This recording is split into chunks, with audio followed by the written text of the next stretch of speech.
Quand tu es arrivé en 2018 sur Bordeaux, tu es arrivé là avec ton vélo à la main, j'imagine, et tu as dit, voilà, qu'est-ce qui se passe ici? Ouais, je suis arrivée avec mon vélo, effectivement. Bon, j'arrivais de Paris, donc j'ai trouvé que c'était beaucoup mieux à Bordeaux. Plus calme en tout cas. Plus calme. Et puis Bordeaux, c'est une ville où il y a déjà un tram, une politique vélo assez poussée, une ville plus petite aussi par rapport à Paris ou à Lyon. Ouais. Donc des enjeux de congestion importants, de centre-ville aussi, piétons, depuis plusieurs années. Donc c'est pas les mêmes échelles. Ouais. Mais je trouve que Bordeaux est pas mal en avance quand même.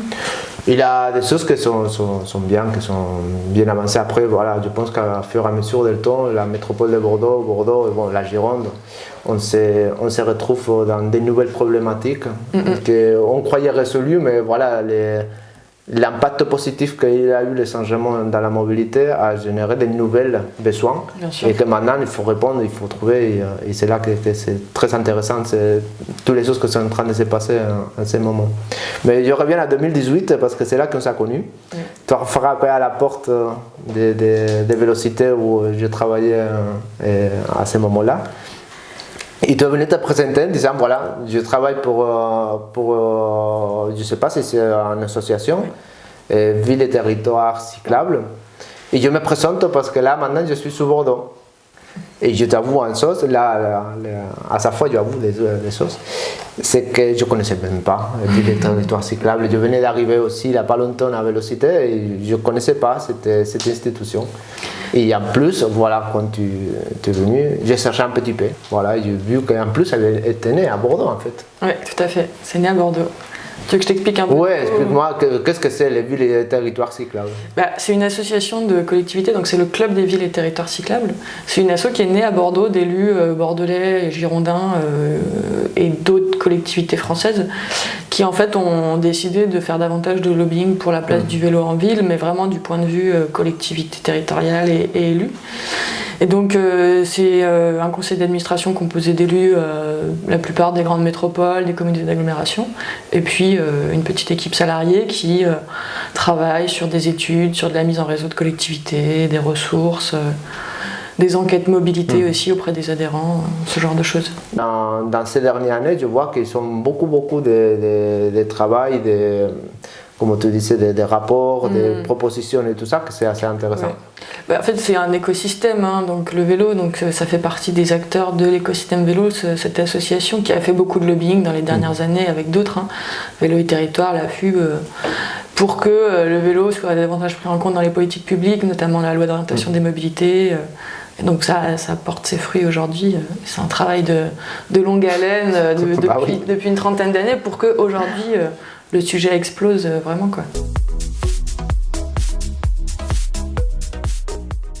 Et toi, Claire, bon, on se connaît depuis 2018, il y a quelques années, mais qu'est-ce qui t'a motivé à toi de dire allez, vas-y, je me lance dans ce monde institutionnel qui travaille sur la mobilité, bon, dans le cas des clubs de villes et territoires cyclables sur le vélo. Mais voilà, qu'est-ce qui t'a motivé à rentrer dedans? Moi, c'est un petit peu à hasard, j'avais pas planifié de travailler dans les mobilités. J'ai fait des études en stratégie territoriale et urbaine et en fait j'ai trouvé mon premier stage au Club des villes et territoires cyclables. Okay. Je faisais déjà du vélo, je trouvais ça génial. Et puis j'ai mis les pieds dedans et j'ai trouvé que c'était un monde passionnant avec plein de choses à faire et j'en suis pas partie. Et du club, tu as passé à l'ADEME. Ouais. Je me souviens un jour, toi, que j'étais perdu parce que j'ai reçu un mail de ta part avec signé ADEME et je dis qu'est-ce que s'est passé? C'est quoi ce changement? Et maintenant je travaille à l'ADEME au service transport et mobilité et je m'occupe toujours de vélo parce que le sujet grandit toujours. Et en fait mes missions elles ont un peu évolué parce qu'avant je travaillais plutôt avec des grandes métropoles, des agglomérations et à l'ADEME je travaille avec des plus petites collectivités.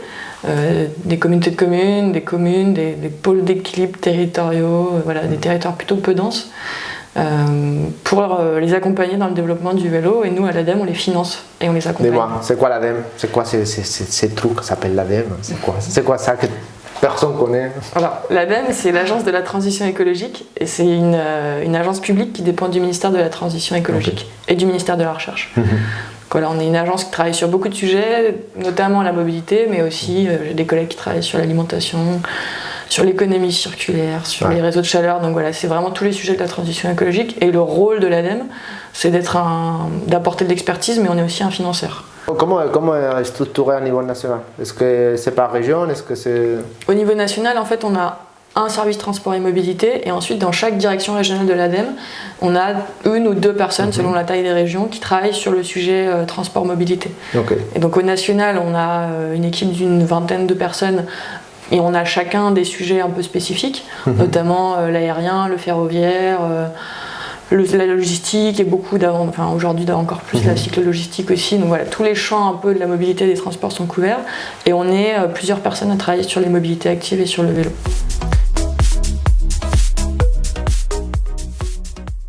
C'est très drôle que à chaque fois qu'on rencontre différents acteurs sur les concepts de mobilité active ou mobilité douce, il y a vraiment un débat. Là, je suis, il n'y a pas de débat, moi, c'est mobilité active. Oui, mais c'est drôle parce que pour moi aussi c'est mobilité active, mais souvent il y a ce mélange et quelque part les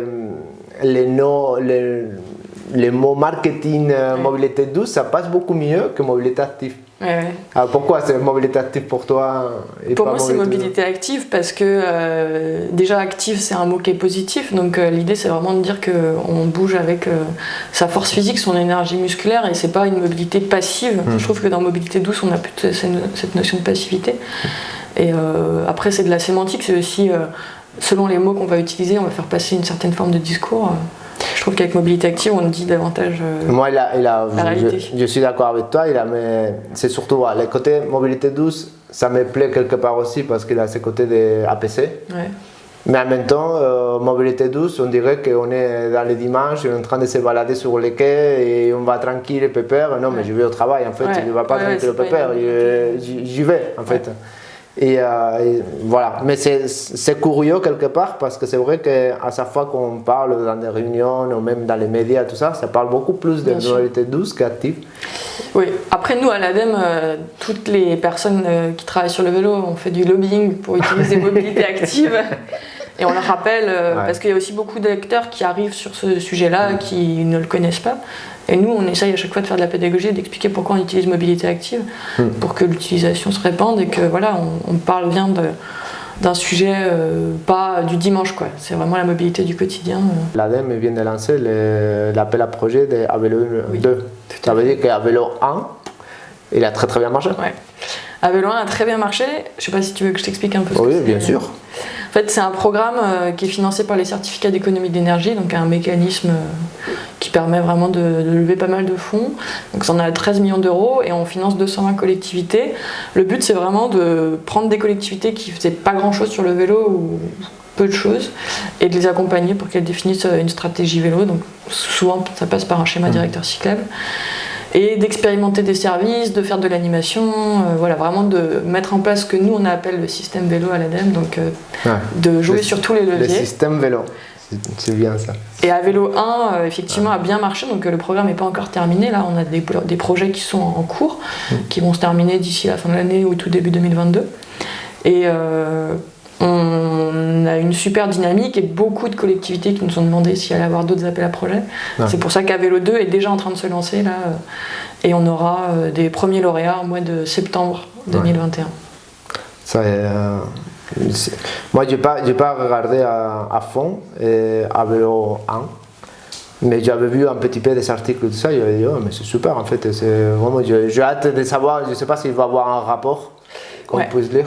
En fait, Avelo 1, la particularité, c'est qu'on fait partie avec ce programme des financements les plus diversifiés sur le sujet vélo, puisqu'on accompagne les collectivités sur plusieurs axes. C'est que sur les collectivités? On finance que des collectivités. Alors des communes, des EPCI, voilà, y a pas de... c'est assez large, on finance des départements aussi.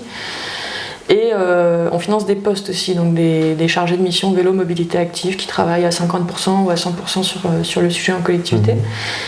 Et oui, la particularité, c'est vraiment qu'on finance plusieurs axes de la politique cyclable, alors que traditionnellement, les financements publics, ils ciblent des objets très précis, type des infrastructures, des choses vraiment très très précises. Et donc c'est pour ça que c'est un peu unique dans le paysage aujourd'hui. Et un de tes collègues, Alain Besançon, avec qui j'ai beaucoup travaillé et de qui j'ai beaucoup appris aussi, hein, vraiment, il m'a fait transpirer pas mal de fois pour des choses et ça m'a aidé énormément à réfléchir et à avancer.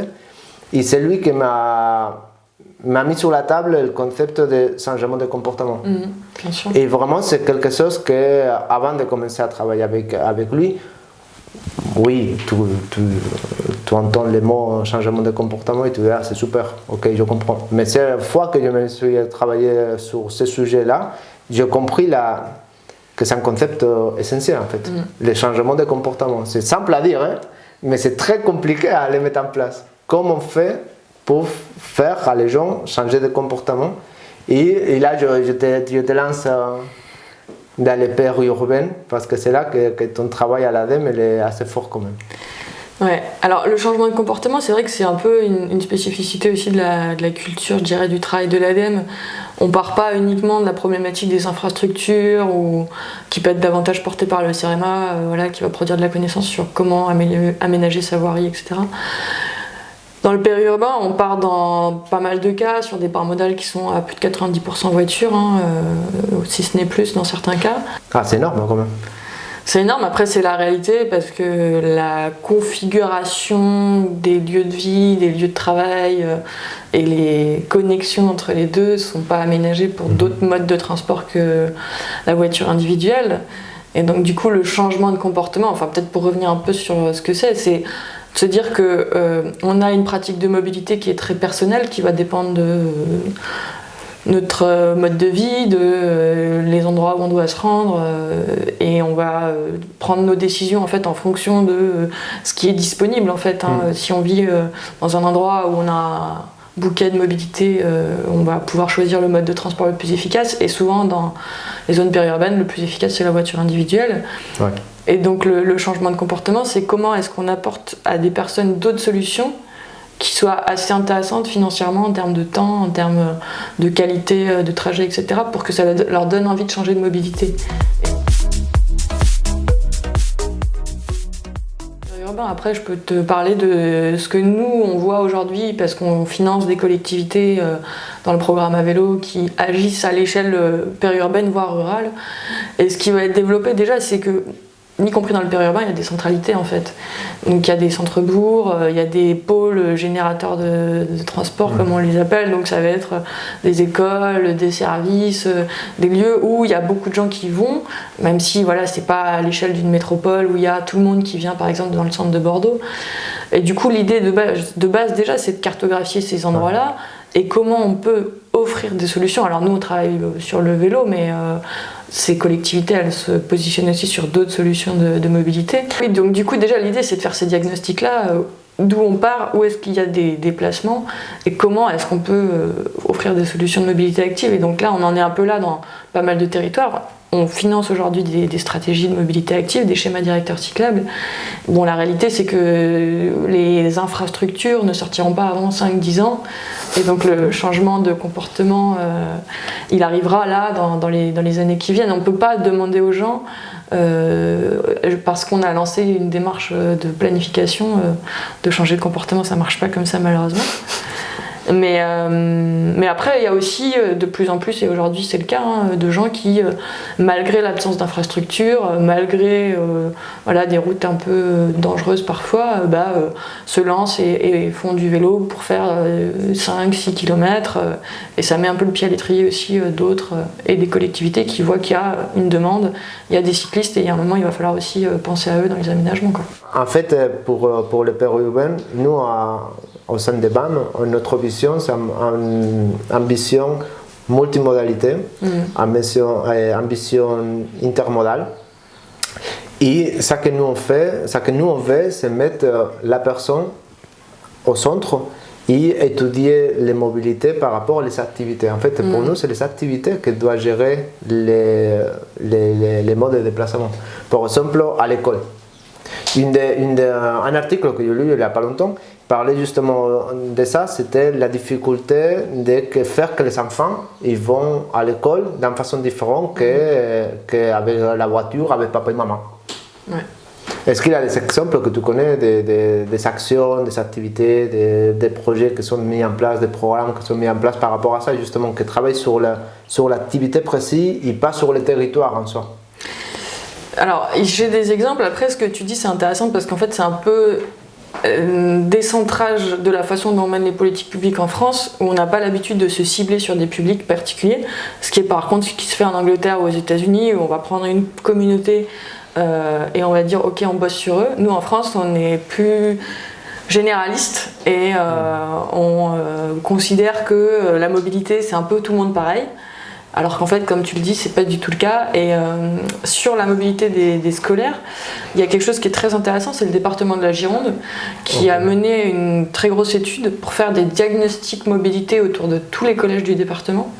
Et donc vraiment, ils ont fait plusieurs choses. Ils ont regardé dans un périmètre de 3 km autour des collèges ce qu'il y avait comme infrastructure, cyclable ou pas cyclable, en gros comment un collégien ou une collégienne pouvait aller au collège à vélo. Ils ont interrogé les parents et les collégiens sur leur mobilité et pour essayer de comprendre pourquoi il y en a qui sont amenés en voiture et pourquoi par exemple sur le bassin d'Arcachon il y a des pourcentages exceptionnels de déplacements à vélo des collégiens. Et là, ah oui, c'est vrai ça? Ah oui, il y a plein de communes dans la Gironde et notamment aussi à Bordeaux où tu as des garages à vélo immenses et plein de vélos de collégiens. Et même dans certaines écoles de Bordeaux, moi j'habite Cours de la Somme, il y a plein de vélos devant l'école. Et en fait là le travail vient de se terminer, le diagnostic il est fait et dans les années qui arrivent là il va y avoir un plan vélo collège. Et l'idée c'est vraiment d'agir là où il y a des points noirs, des choses qui vont pas, là où la part modale elle est faible et d'embarquer dans l'aventure les collèges et les communes et les intercommunalités concernées. Donc voilà, il y a la Gironde, après il y en a d'autres. Je pense en Alsace, il y a une commune qui a remplacé des lignes de bus pour les lycéens et les collégiens par du prêt de vélo. Et donc du coup, c'est Lunéville à Baccarat. Et donc les enfants, enfin c'est pas des enfants, c'est des adolescents à cet âge-là, ils ont un vélo et ils ont une hotline qu'ils peuvent appeler si jamais il y a un problème de mécanique. Non, donc, c'est vrai ouais, et un service itinérant de maintenance. Trop bien. Et donc c'est comment faire que ces enfants ils arrêtent de prendre le bus qui coûte extrêmement cher à la collectivité et qui est parfois sous-rempli et qui n'est pas non plus optimisé parce que tout le monde a un trajet un peu différent. Et de les mettre sur le vélo. Après, c'est encore peu développé. Ouais. Et puis, je fais un petit teasing. À l'ADEME, en 2021, on va faire une étude sur ça. Ah, c'est bien. Voilà. Donc, normalement, d'ici 2022, je pense. Par rapport à ce sujet, j'ai un copain, un copain espagnol, qui est le prof, il est prof aux Pays-Bas. Il avait quelque chose très intéressant qu'il m'avait dit, c'est en fait la différence pour lui maximale, c'est que quand il commence son cours le matin, les élèves sont réveillés parce qu'ils sont venus en mobilité active. Ouais. Et par contre en Espagne, en France un petit peu pareil, c'est que les enfants ils sortent du lit, ils le mettent à table à petit déjeuner, ils continuent à dormir dans la voiture jusqu'à arriver à l'école. Ça veut dire que quand on commence le cours, ils dorment encore en fait. Ouais. En fait c'est un enjeu énorme parce qu'on n'en parle pas toujours, mais il y a la question de la santé en fait dans les politiques de mobilité active. Et en fait c'est ce qui fait qu'on peut quantifier aujourd'hui des retombées positives, des retombées économiques positives sur la pratique du vélo. C'est qu'on a des gens en meilleure santé en fait, puisqu'ils font du vélo et c'est le cas aussi pour les plus jeunes. Et aujourd'hui, les chiffres ils sont extrêmement inquiétants parce qu'on a des adolescents qui sont en sous-activité physique en quelque sorte. Et c'est des générations pour lesquelles tout ce qu'on est en train de penser aujourd'hui en politique vélo, si on n'a pas habitué ces enfants et ces adolescents-là à se déplacer en vélo, on loupe un peu le coche de la planification et des services qu'on est en train de mettre en place. Et puis aussi, ça peut générer, ça va générer des coûts importants sur le système de santé. Si on a des enfants qui n'ont pas l'habitude de se déplacer de façon active et qui risquent d'être en mauvaise santé.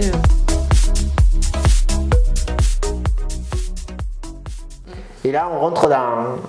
C'est l'opportunité, la porte ouverte à le dernier sujet que je voulais te poser la question. Si je te fais rêver un petit peu, je te dis, voilà, maintenant que tu travailles dans les collectivités, l'ADEME, et on te dit, Claire, tu dois écrire un cahier des charges de comment tu imagines que devrait être un territoire mobile contemporain. Qu'est-ce que tu mettrais dans ce cahier des charges? C'est quoi les choses que tu dis? Waouh, c'est obligatoire que ça arrive pour dire que c'est un territoire mobile contemporain. Déjà, je pense que l'enjeu, c'est de rééquilibrer le mix de mobilité aujourd'hui, parce qu'on a des collectivités, des territoires où, voilà, ce que je disais tout à l'heure, c'est 90% de part modale voiture, la place du piéton, elle est inexistante, il n'y a pas d'alternative, le vélo, c'est pour le sport ou les loisirs le dimanche. Donc déjà, je pense que avant même d'écrire un cahier des charges, il faut se fixer des objectifs. Et donc, alors après, voilà, selon un peu d'où on part, évidemment, hein, mais de rééquilibrer les modes. Je pense que c'est le cas aujourd'hui dans les grandes collectivités, les grandes métropoles. On a des parts modales piétons à 50%, des parts modales vélo à 10-12%. Donc déjà, je pense que ça peut être vraiment un enjeu. Comment on redispatche un peu, comment on se donne des objectifs de, je sais pas, à 20% de part modale vélo, de baisser la part modale de la voiture à 50%. Il y a un énorme enjeu qui est l'infrastructure, évidemment, on ne peut pas faire sans. Et l'intermodalité, parce que on parle de la solution vélo, mais la solution vélo, elle est pertinente sur 4-10 km, et comment on penser les connexions avec d'autres modes de transport, mais ça peut être la voiture individuelle, ça peut être le covoiturage, ça peut être des lignes de transport par car ou par train, parce qu'on n'a pas des gares de partout. Donc je dirais que c'est un peu le cœur, ça serait ça, de penser les déplacements pas uniquement avec un seul mode de transport et de faciliter cette intermodalité-là. Voilà, si on veut faire vélo plus train, si on veut faire vélo plus voiture ou marche plus covoiturage, que ça soit, c'est un peu un terme qu'on utilise dans les transports, sans couture, sans rupture de charge. Je dirais que ça, c'est un gros enjeu. De travailler à l'échelle de bassins de mobilité aussi. On ne peut pas réfléchir juste dans les frontières d'un EPCI, d'une communauté de communes. En fait, en tant qu'usager, en tant que personne qui a besoin de se déplacer, on ne réfléchit pas avec les frontières administratives. On va à tel endroit parce que c'est là qu'on fait ses courses, on va à son travail parce que voilà, il n'y a pas le choix, c'est là qu'est le bureau, les enfants ils vont à l'école ailleurs, et c'est tout l'enjeu de se décentrer des frontières administratives et proposer des solutions de mobilité vélo ou autres qui correspondent au trajet des personnes, et ce qui implique après, en termes de politique publique, de collaborer à l'échelle de plusieurs EPCI, d'un département, de voir qui peut faire quoi en termes de maîtrise d'ouvrage, de proposition de services de mobilité, et ça c'est un gros challenge, mais c'est ce qui est passionnant. Oui, c'est super passionnant, et je pense qu'on est dans cette direction-là. Et je pense que dans toutes les choses qui sont en train de se passer dans les dernières années, il y a de nouvelles personnes comme toi qui rentrent dans l'institution avec cette idée-là. Et vraiment, c'est très important qu'on va dans ce chemin-là. C'est super. Et là, je finis avec ça, en te disant merci pour venir et pour nous éclairer par pas mal de choses. On va à BAM, au sein de notre projet, on va te faire un petit cadeau pour te dire... Voilà, BAM, c'est un lieu fédérateur dans lequel on veut, bien sûr, c'est fait exprès, pour que tout le monde fait partie de BAM. Alors voilà, toi, notre tâche BAM, merci ouvert pour à tous. Merci à toi, voilà, à bientôt. À bientôt.